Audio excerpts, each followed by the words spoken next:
దేవాలయం దగ్గరికి వచ్చేటప్పటికి గొప్పతనం ఏమిటో తెలుసా? మీరు తెలిసి చేసినా తెలియక చేసినా మీరు రోజు దేవాలయం లోపలికి వస్తూ ఉండడంలో మీకు తెలియకుండానే మీ జీవితంలో మీరు తరించడం కూడా అందులో ఇమిడిపో. 20 years కింద మెడికుందలో శివాలయం కట్టాలని ఊరు ప్రజలు నిర్ణయించుకున్నారు. కాకపోతే అది వివిధ కారణాల వల్ల ఆగిపోయింది.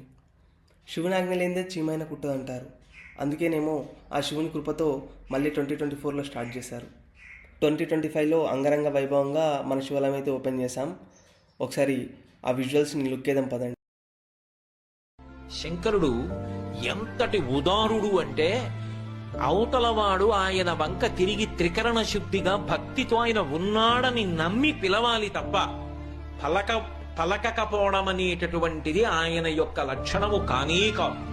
అందుకే మీరు చూడండి, భారతదేశం మొత్తం మీద ఆయనకున్నన్ని ఆలయాలు ఎక్కడ కనపడం, ఎన్ని చోట్ల ఎంతమంది భక్తులు, ఎన్ని ప్రతిష్టలు, ఎక్కడికి వెళ్ళి అడగండి, దాని వెనక ఏదో ఒక కథ ఉంటుంది.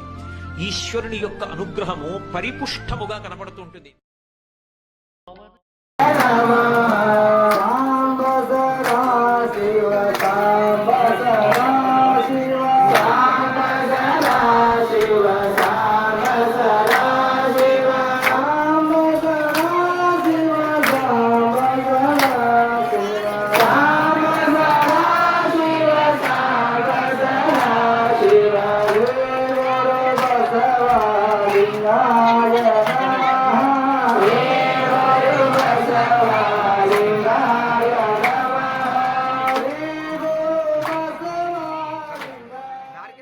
నిత్యం శివాయ పూజలు అనుకుంటూ 1 year అయితే కంప్లీట్ అయింది. అదే ఇప్పుడు మనము మన వ్లాగ్ రూపంలో మొదటి వార్షికోత్సవం అయితే చూడబోతున్నాం.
Day 2 అనమాట ఈరోజు. ఇదైతే మెయిన్ డే అనమాట. పూజలు, అన్నదానం, రుద్రాభిషేకం, హోమం, ఇంకా శివ కళ్యాణం అయితే ఈరోజు ఉన్నాయి.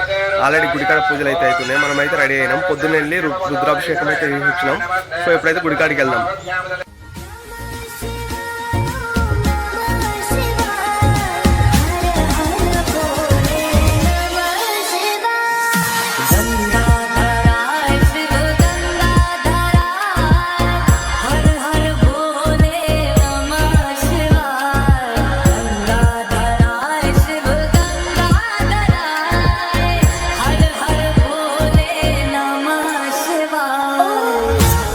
రుద్రాభిషేకం అయితే అయిపోయింది. ఇప్పుడు హోమాలు అయితే నడుస్తున్నాయి.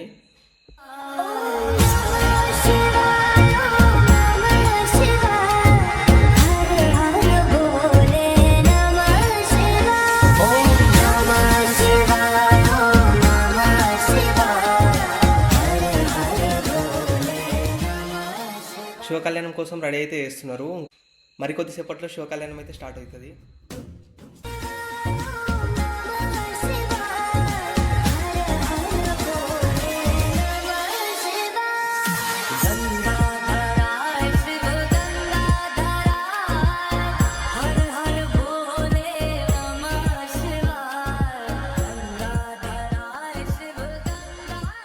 గవాక్షంలో నిలబడింది మేనకాదేవి నారదుడితో కలిసి. ఒక్కొక్కళ్ళు వస్తున్నారు. అబ్బా వెలిగిపోతున్నాడు, ఆయనేనా మా అల్లుడంది. కాదమ్మా, సూర్యుడు దిక్పాలకుల్లో. ఆ వెనక వస్తున్నాడు, ఎవరో బాబాయ్ నల్లగా ఉన్నాడు దున్నపోత మీద, ఆయన ఎవరు? ఈ అల్లుడు కాదు, బెంగపెట్టుకోకు, యమధర్మరాజు గారు. ఆ వెనకాతలు అబ్బా చల్లగా ఎంత బాగున్నాడో, ఎవరు? చంద్రుడు, మీ అల్లుడు గాడు. ఈయనెవరోనయో చాలా అందంగా ఉన్నాడు, ఎర్రగా ఉన్నాడు, కాంతులీనుతున్నాడు, బ్రహ్మగారు. మీ అల్లుడి దగ్గర పురోహితుడమ్మా, పెళ్లి చేయడానికి వచ్చే బ్రహ్మగారు ఆయన మీ అల్లుడు కాదు. ఓ అలాగా, ఇతనెవరో నీలమేఘశ్యాముడు, చాలా అందంగా ఉన్నాడు, శాంతాకారం భుజగచైనం పద్మనాభం సురేశం. అమ్మా, ఆయనకి మీ అల్లుడికి భేదం చెప్పకూడదు, కానీ ప్రస్తుత మీ అల్లుడు కాడు. ఆయన వెళ్ళిపోయాడు, ప్రదోష వేళ అయిపోయింది, రాడు. వెడుతూనే ఉంది ఊరేగింపు, వస్తున్నారు మగపెళ్లి వారు. అలా ఆఖరికి ఒక ఆయన వచ్చాడు. చుట్టూ భూతప్రేత పిశాచాలున్నాయి, ప్రపదగణాలున్నాయి, మధ్యలో దిగంబరంగా తాండవం చేస్తూ వస్తున్నాడు. అడగలేదు మేనకాదేవి ఆయన అల్లుడా. నారదుడే చెప్పాడు, ఆయనే మీ అల్లుడమ్మా అని మెట్లు దిగి వెళ్ళిపోయాడు. ఈవిడ గబగబా మెట్లు దిగి తిన్నగా పార్వతీ దగ్గరికి వెళ్ళింది. నిన్ను చంపినే చచ్చిపోతా, వాడా దొరికాడు నీకు తపస్సోట అడలుడేమిటే. అమ్మగారు వచ్చారు, విష్ణు వచ్చారు, ఎంత నచ్చ చెప్తే మాత్రం ఆవిడ వింటుంది, ఆవిడ వినలేదు. ప్రపంచంలో తన కన్యాదానానికి తను త్రికరణ శుద్ధి లేకుండా చేసి తన పెళ్లి తానే పాటు చేసుకుని తలవంపులు తెచ్చుకుని అవమానాలు పడి పెళ్లి చేసుకుని లోకాలకి తపోభూములు నిలిపినటువంటి ఉదాహరుడు పరమశివుడు ఒక్కడే.